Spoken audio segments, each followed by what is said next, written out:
Okay. Hi everyone, my name is Diya And I'm Disha. and today we'll be doing a presentation on our upcoming trip to Japan. We have created a somewhat comprehensive guide on the many different facets of the trip so that we'll be able to go into Japan not just as a tourist, but as an informed traveler. Yes. So, before we start, I would like to say I'm going to be playing a playlist that I made. It's quite small, but it consists of songs from different eras, I suppose, of Japan's music. And Oh, we'll get nice. We'll get into that a little bit later, but for now, it's just something you can listen to while we're speaking. Oh, nice. So, let's begin. This is our agenda of starts for the beginning. We will begin with the history of Japan and move into modern day Japan. Maybe a little lower? Perfect. Then we'll go into pop culture, and then finally we'll go into more specificities about our trip, as well as things to remember as we go into Japan. So, as you know, the history of Japan is not so easily summarized. It is a country with massive history, like most countries. Really, America is one of the youngest nations, and even that is filled with so many wars and alliances. So, when talking about Japan, there's quite a few different eras, but I've shortened it up a little bit. So let's start with the pre-Edo period, so until 1603. So the very beginning of early Japan, there was something called the Yayoi period, which is about 300 BC to 250 AD. And this is mainly really defined by the cultivation of rice in farms. And you can see a picture right over there what it looks like. So it doesn't really actually at this point is not Japan. It is many different little city-states, countries, capitals that just live together in the island of Japan. There is no unified emperor, there is no capital, it is just a series of city-states. And then as we move a little bit further, we go into the Asuka period, which is the 538 AD to about 710 AD. And this is where we see the introduction of Buddhism to Japan. And Buddhism plays a massive role throughout Japan's history, and Buddhism is also still to this day the biggest religion of Japan. When we go, we will see shrines and temples that are for Buddhist religions. Monasteries also began to gain political influence, as well as they were tax exempt for a lot of history as well, so it also was able to retain its money and power that way. Like I was just saying with taxations though, the take taxations, left many of the farmers that we talked about earlier impoverished. So the wealth was mainly really for landowners that gained power. And those landowners hired the infamous samurai. I see. Everyone knows what the samurai is, the ninjas, but really what they were they were keeping the homeowners safe. So they were sort of a militia of sorts for the landowners. Men, we always say that men were the samurais, right? But actually, while men went to war, there were also women samurais. And women samurais were in charge of keeping the house safe and protected. Exactly. So they would keep track of the lands that the owner owned. They would learn martial arts just as the men would learn, but they wouldn't go to war. They were rather a domestic samurai. One little thing about samurai, because it's a very fascinating part of the period, honor was a massive part of Japan in general, but really samurais. And you can add to it if you really want, but there's even something called seppuku that is very prominent in samurai culture, basically because they held honor to such a strong degree. If they felt that they did not do honor and justice to their family, to their honor code, they would, in not so nice terms, they would commit suicide. But with their sword, they would put it into their stomach and go in a circle to really cut off all organ severs. And it was the highest form of, I've disgraced my family, this is the way that I will bring honor back into my family by having an honorable death. Because also, like you mentioned, most samurai were also Buddhist. So this is also a big part of being able to achieve nirvana, was also like, I need to give up, I need to make sure that I'm living an honorable life. So if they did something that disgraced their family or their culture in any sort of way, this is the one way that they could get rid of those sins and still manage to attain nirvana. Right. And we saw a little bit more about the Edo period because it was so big. Yes, question. Yeah, the previous page, that Asuka, is that Ashoka? Because if I'm not wrong, Ashoka was the one who brought Buddhism, right? Maybe it could be because there could be a condition. I'm not entirely sure, but it totally could be. Yeah, and the samurai you're talking about, so is this harakiri that you're talking about? Is it that the same? No. Harakiri is a different thing. That's like the suicide bomber in World War No, II. that is kamikaze. That is kamikaze. Oh. I'm not sure what Harakiri, yeah, I think that is probably the one. Okay. So again, like I said, there in this pre-Edo period, there was also, because of the city-states, maybe they started beginning closer to the 1603 mark, started unifying, and there were a few wars, and the capital moves a ton of times. You can see in that little photo, it was in Kyoto, it's in Hiroshima, it's in Mount Koya. It goes all over the place. And then the Mongols also actually tried to invade twice, but they failed because of weather conditions, and the Japanese do have a defense that they're able to keep the Mongols out. Pretty big thing because Mongols conquered pretty much all of Asia at that point, so it was a really big deal. And then there's also the small seeds and inklings of Japanese imperialism that we see. They tried to invade Korea during this period, but they do not succeed. Something that they will succeed later. So then Edo period and the Meiji period is the second really important period. So the Edo period is from 1603 to 1868, and it brings up what is known as the isolationist period of Japan. So they completely close their borders to any and all outside influences. They allow the Dutch into one location, one port, but otherwise completely block out everything.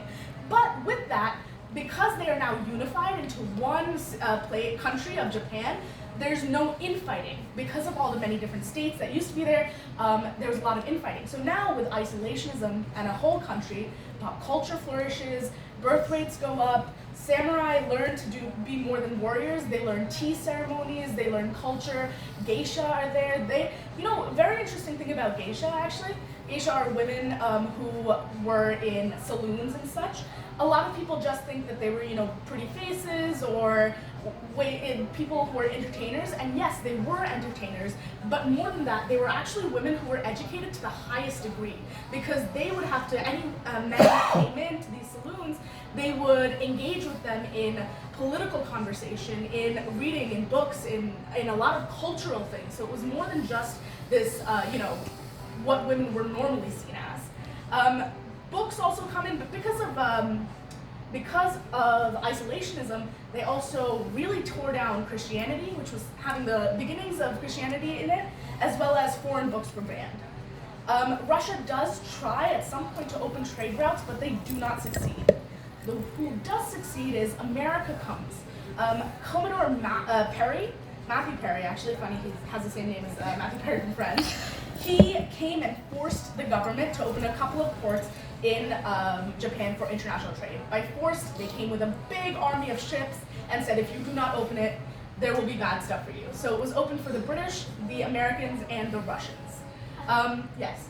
I'd also like to mention that this was around the time that, when America opened the border, I suppose, this was also the time that samurai and all started to kind of die out in frequency, I suppose, because of the, introducing of guns. Yes, there are still there, but it's not as important because guns do come in, and then there's a lot more warfare. It's very interesting. Okay. The Meiji Restoration period is the period right before World War I. So from 1868 to 1912. And so we finally see the capital move from Kyoto to Tokyo. Tokyo actually means To means east, and Kyo means capital city. Oh. So Tokyo is Eastern Capital City. I see. They were originally not given that much respect by the Western countries, even though they kind of did have their wars and they were winning certain things. They were not given the same respect because they were Asian. So a lot of the Western powers were all white countries, and these were the first Asian country that was able to get a stand in this global economy. But they did win some respect because they won two wars, the Sino-Japanese War and the Russo-Japanese War. in those two, they gained a lot of land. First, they conquered Korea and had added to their imperialist land. Then they also added a lot of Chinese land in the Sino-Japanese War. So they earned a seat at the table really when they were there. In a lot of, pop culture even today, in China and Russia, in China and Korean pieces, you'll see that the Japanese are actually seen as the bad guys because they were like India was colonized by the British, they were colonized by the Japanese. And then finally, we have the Taisho and early Showa period, and then the post-war period. So in World War I, what is little known fact is that Japan was actually with the Allied powers, not the Axis powers. Oh, really? In World War I. One. Because they were afraid of Russia. Because they just had that Russo-Japanese War, and they were allied with Britain because Britain also didn't like Russia. They also wanted more land. They were still looking to get more and more land. So a lot of Oceania, all of those islands, Marshall Islands and all that, they gained those land. Because they were part of the winning side in World War I, Germany was on the losing side, they got a seat at the table in the Paris Peace Conference as well as the League of Nations. In the 1930s, however, there was a huge economic downturn. With the Great Depression in America, everyone was losing things, and it was also the same in Japan. The military then took power, so there were many political enemies that were assassinated, and communists were persecuted. And because they were still looking for more and more power, more and more war, they also committed a lot of war atrocities in this time. They went to China, they conquered very bloody period of Japanese history. And in World War II, when Hitler came to power and Mussolini came into power in Italy, Japan was the third part of the Axis powers. Why did they join? Because both Italy and Germany wanted more land. That was the goal. And they were gaining land in the eastern sphere, while Western Germany and Italy were gaining land. They were moving to China, they were moving into Korea, they were moving into Oceania. So they saw that the way to get more land and more power was to go against Britain, Russia. America really wasn't in it until way later. As you know, Pearl Harbor happened. That was the first thing that brought America into the war. And essentially that was the beginning of the And why did they do this to America? Because they knew that, so couple things. America was starting the Manhattan Project, which is what was the atomic bomb. The Oppenheimer. Exactly. And the name of the project was called Fat Man and Little Boy. It was actually the thing. The two bombs are called Fat Man and Little Boy. I know, but that was how they were sort of keeping it under wraps. They wanted, so Japan, America, while they weren't in the war, they were giving a lot of money and guns and warfare technology to Britain.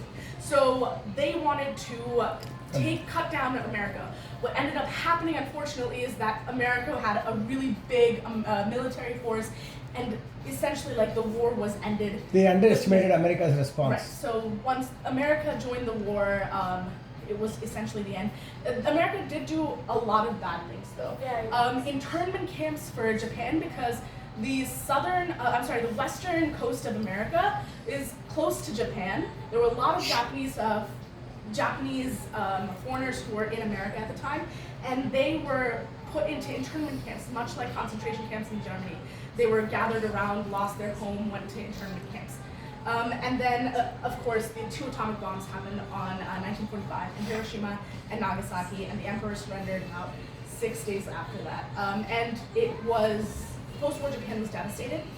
They lost a lot of land that it gained, pretty much all of the land except what is now known as Japan, as well as all of major cities were crushed, and a lot of radioactivity. Actually, you know the Godzilla movies. It was based in the Godzilla, the monster, came because of the radioactivity of Hiroshima and Nagasaki. And America is often the bad guys in a lot of these things. So that's pretty much what you need to know for history of Japan. Wonderful. And now we'll go to modern day. Yes, okay. So modern day Japan is built off of obviously history of Japan. So here we are talking the structure of government in Japan. Because of what happened after the war, America did in fact implement like a constitution within Japan. This is around like 1946, pretty recent in like Japan's history. It was pretty recent. and it was very, very similar to America's own government, how it was structured. It was split into the three branches: the executive, the legislative, and the judicial. Same as US. Yeah, exactly. And there are like some slight differences, but it's very small. Same as US because they occupied Japan for 7 years after the war Yeah. Got it. ended, so that they were be able to implement, and like Japan is no longer able to begin any wars or lead any wars since then. Got Yeah. it. So there are a few differences. It is in Japan, what their Congress is called the Diet instead, which consists of the House of Representatives and the House of Councilors, which is basically the Senate. And here, the members of the Diet are elected by the public, similarly to America's system.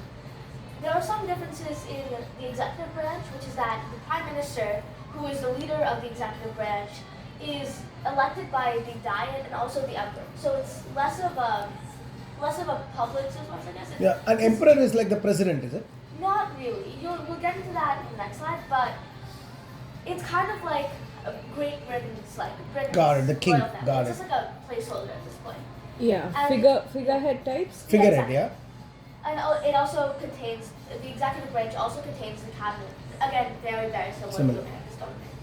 The judicial branch comprises of the Supreme Court and 4 lower courts, and it decides if the decisions made by the other branches are fair or constitutional. So, you can.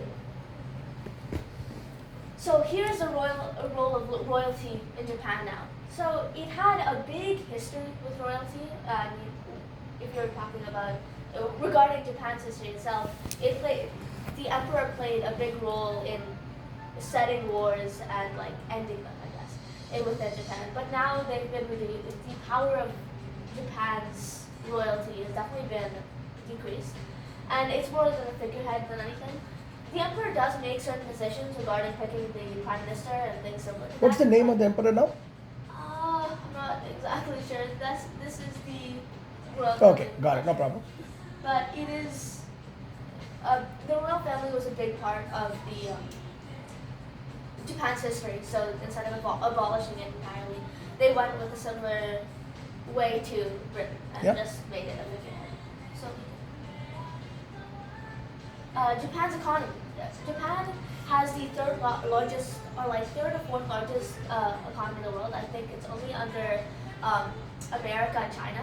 It's also known as the East Asian model because it is like it's a shining representative of what East Asia wants to be known as economy-wise. Its main industries are the motor industry, the electronic industry, and the maritime industry. Can you give me one example of each of them? Yeah, actually for the motor industry, it's like Toyota, right? Yeah, Honda, Toyota. The electronic is Samsung is Korean actually. I'm forgetting. What is it? Sony. Sony, yeah. And the maritime is Maritime. So Yes. many ships are there. yeah, exactly. So the maritime industry is something that's been with Japan for many years. It's because Mitsui, I think. Yeah, it's an island, you know. So many. Yeah. So, you know That's one the thing, one- since I am from the maritime industry, Imabari Yeah. is a shipbuilding unit. I think it is the world's largest shipbuilding house, Imabari. And they also have a shipping company. Mitsui, OSK Lines, MOL, is one of the largest shipping lines. Japan's island has almost 500 ship owners. So they are really huge, and my company's main investor is also a Japanese, if you know. Abe-san, right? Katsuya Abe-san. Yes. Okay, that's good. Please go. Yes. So obviously, it has a long history with the maritime industry because it was its main source of income for a long time. Because not only was it fishing and like the fishing industry, it was also trade with other countries. Because it was just since it wasn't like landlocked with any other countries, the best way was via ships and things. It's also massive in entertainment. The cinema in Japan alone has a history spanning over 100 years. Japan has a huge place for arts and culture, which is something we'll get into in the next subject. But it is culture. The entertainment industry is very, very big in Japan. So I wouldn't have guessed that at all. But That entertainment industry is big in Japan. I mean, think about all the animes that. That's what I didn't know that anime is big. It's Massive, huge. massive. Massive anime. Anime is massive. I get into Massive. it. You'll see it when you go there for Okay, sure. okay. Yeah. Okay. Oh yes. Tokyo is also the financial center of Japan, so it's just like the capital. Yep. Now we're gonna get into pop culture. That's what we're talking about. This is the entertainment industry and everything about it. So I'm gonna start with music. I really like actually Japanese Oh, music. there's something called J-pop, is it? Much Yes. like K-pop, C-pop, J-pop. Yeah, so this is all different artists, right? It's an incredibly diverse subsection of Japanese music outside of Japanese traditional music. It's like it goes from 80s city pop to pop songs you hear on the radio to even bands like Baby Metal, which is just a metal rock band. And most Japanese artists are soloists, interestingly enough, which is similar to the American industry but different to the Korean industry, where Korean industry is mostly bands and comprise most of the groups and stuff. It also has roots in traditional Japanese music and often takes inspiration from American music, I have noticed. Let me say. Oh, you want to say? I'll just say Japanese music itself is what has been playing this entire time. And Oh. the playlist Is itself, that modern Japanese music? what's playing right now is 80s city pop, which is like a big staple in the Japanese music industry. Which, like, if you were to think back to 80s Japanese music, this would be the music. Yeah, it's just like the staple of the time, and it goes from this to like more modern solo songs. So, any Japanese guys have won Grammy, recently, or I'm any? not sure actually. Maybe Japanese Americans. Maybe Maybe like Mitsuki, but Mitsuki, but I don't think that you would know. Okay. yeah, because like the Japanese music industry is a little bit less Prevalent than K-pop. yeah. It's not due to it's just like there's different behavior regarding fans and also each music industry. So I want to move on to the fashion though. So with the Japanese fashion, it's a big part of the culture. A lot of it represents merging culture with like style and fashion. And it started very conservative as an art form, but as time went on, it started to branch out. It used to start as very simple, like kimonos is the like most traditional, I suppose, for most traditional dress for women in particular. And like Japanese fashion represents a long-standing like history regarding tradition, because Japan has a big thing with tradition, and it's very a traditional country, so its fashion will reflect that. Though as time went on, Japan does now is widely praised for its creativity and able to mix modern fashion with traditional fashion. And Japanese street fashion is widely regarded as being some of the best street fashion. What is street fashion? Like buying clothes off the street? Is that Like it? even there's People who American- wear and walk in the streets. There's Oh. American streetwear as well, like sweatpants, Mm, like hoodies. There's also like very stylized Japanese fashion, like the Harajuku. Yeah, and this is an example of Lolita, which is a form of Japanese style. Wow. Yeah. Wow. Oh yes, also Steve Jobs is like Turtleneck. turtleneck was designed by a Japanese designer. Whoa. A very Who would have famous- guessed that? Yeah. Okay. So now I'll move on to anime and manga. which- Manga. Yeah. Never heard of that word. In Japanese comics. Yeah, the song that's playing right now is a theme song for one of the Okay. animes. So, it is the main source of entertainment for Japan in terms of cinema and things like that. It is one of the biggest parts of Japan's pop culture, and it's blown up across the world. And it's like adapting manga into anime is what made Japan's entertainment skyrocket globally as well. It's huge in Japan and it's huge in America and different countries, which is something that I think makes it stand out. It's also, there are subsections of anime and manga pertaining to your age. There are like certain genres and things like that. And unlike American entertainment, it isn't, that's all. Unlike American entertainment, it isn't that like animations are solely for children. They can also be for adults or any people of any ages. Do they have to be without color or then they later colored or something? In manga, this is actually really interesting. Manga will always be black and white, but what's really impressive though is that it's, especially shonen, which is mainly called for targeted towards teen boys because it's action-packed, magic system, stuff like that. It comes out in a weekly fashion. So they create these huge, like, compelling Like, this characters, is it. chapters that come out on a weekly basis. So it is black and white, but it's What's a very guy impressive. called? Gojo.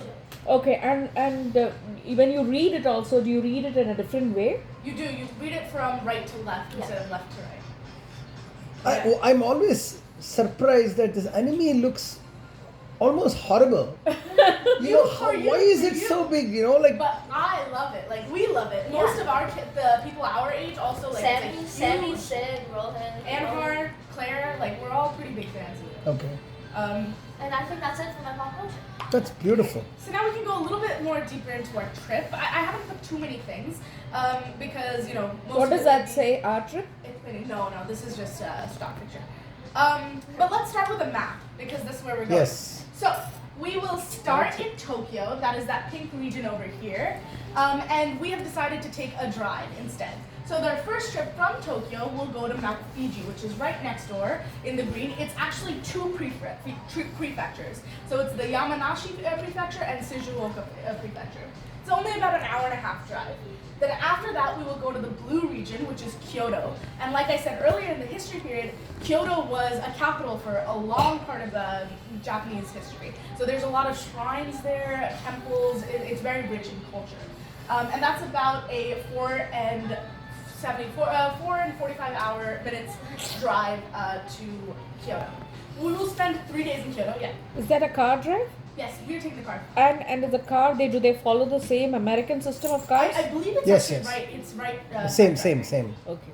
Because you know why, right? Because left side driving is really only a British thing. Imperialism thing. Imperial thing. So only the countries that were Commonwealth. part of the British Commonwealth drive on the left side. But Japan was never conquered, so it didn't happen. It was a conqueror. Oh, exactly. So then we go right after to Osaka. It's about only an hour drive, and it's highlighted in orange. That's the food capital of the world. Some interesting thing is Osaka is right next to the Hyogo prefecture also, so there is somewhat of a different accent around that area. It's called the Kansai dialect. And then after that, we go from Osaka to Hiroshima, and that's about a 4.5 hour drive. And Hiroshima, we will be seeing the museum and see, how it's been impacted. It's a good way to end the trip because it is cultural and as well as it's quite significant. We'll be spending 1 day there. And then finally, we'll take a trip from Hiroshima to Tokyo. It's a 4-hour bullet train. An interesting thing that I learned when I was meeting with my friend yesterday is if we don't want to carry our bags, there's quite a cheap carrier system that could be sent from Hiroshima to Tokyo if we send it the night before. And it's really helpful because if we were to take the bullet train, we would have to buy a seat for our bags. So it might be something worth looking into. Like I said, I don't really have too much when it comes to what we're going to see on our trip, but I did want to highlight a couple of things that we will see and experience. Over here is the Tokyo Marathon, which is the real, sort of central reason why we're going. So we'll be able to see Usain Bolt, we'll see a lot of different things. There's a ton of people that will be running. The middle is Tokyo Palace, so we'll also get to Usain Bolt see- is coming there? Not Usain Bolt. Kipchoge. Kipchoge. Sorry, that's not what I meant. The palace where all the history of emperors and all that will be there. That's Shibuya Crossing, which is just a massive crossing. Isn't that the thing that you guys have it on your book? Yes. Yeah. Shibuya. So Shibuya Crossing is like the Times Square of Tokyo, is it? Sort of, yes. It's mainly a tourist trap, to be honest, but it's we'll be able to see it just to experience it. This will be Mount Fuji over here. This is my second photo only because one of the things that we definitely I think should experience is the Japanese onsens. An onsen is naturally occurring hot springs in Japan, and it's especially nice in the weather when it's a little bit chilly. It's outdoors, it's hot springs, we'll be able to see the mountains, air, it's very nice. And finally, that's Hiroshima Museum that we'll likely go to when we go to Hiroshima. One thing to look into, or for weather, you can go ahead. I love being a weatherman. Okay, so during our trip during early March, it will be around 50 degrees Fahrenheit. You can expect slight showers, so not too much, but just drizzle or anything. Mostly cloudy or partly cloudy, and it'll be slightly chilly with a gentle breeze, which will work well with the onsen if we do happen to go. And so highly recommend if we're wearing dresses, have stockings underneath. If you have a shirt, wear a jacket. Just generally prepare for slightly colder than expected. Okay, so that's really all I have for our trip specificities. But this is a really important thing, things to remember.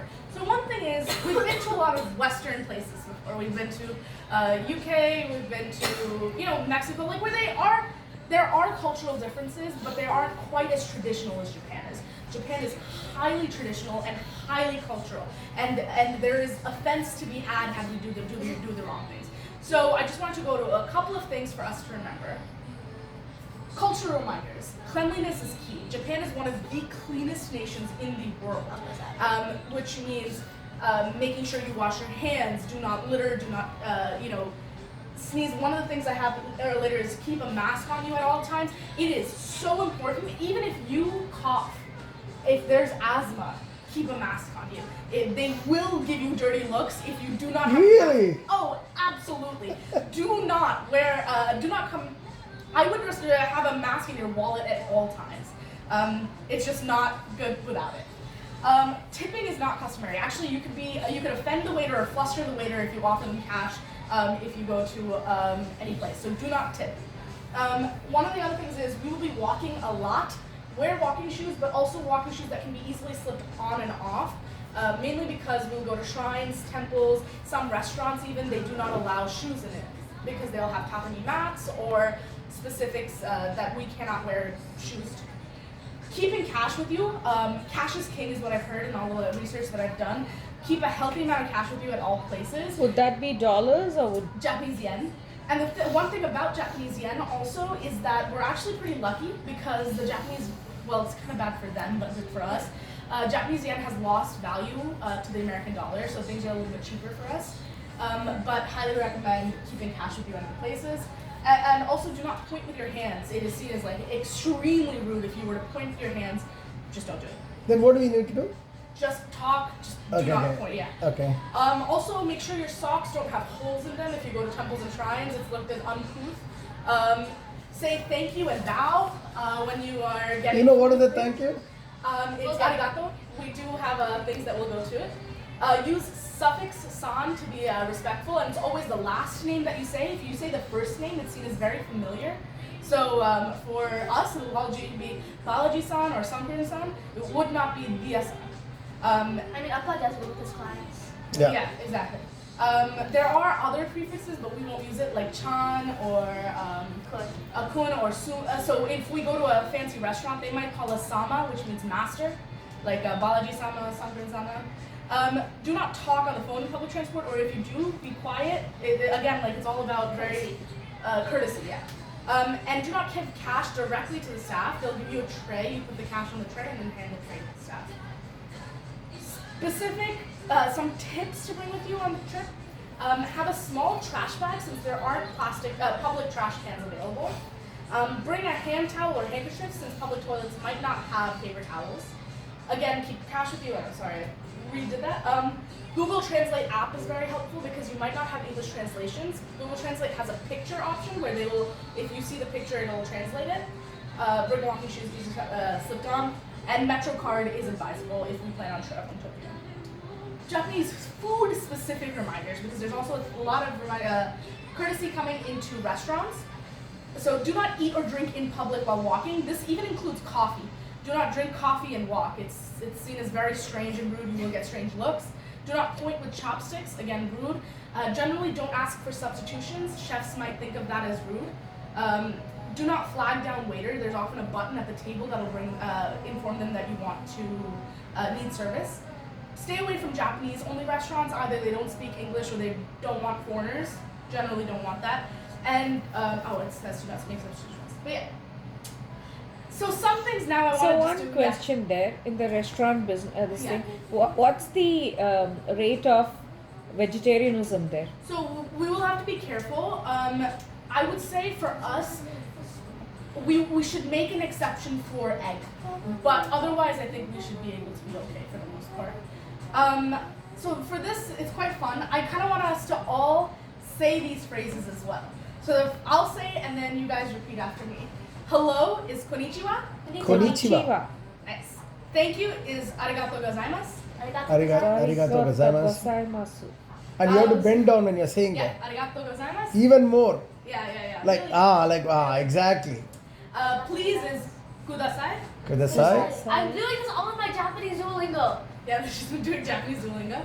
Excuse me or I'm sorry is sumimasen. Sumimasen. Sumimasen. Yes is hi. Hi. No is ie. Oh, it's yeah. Okay. Yeah.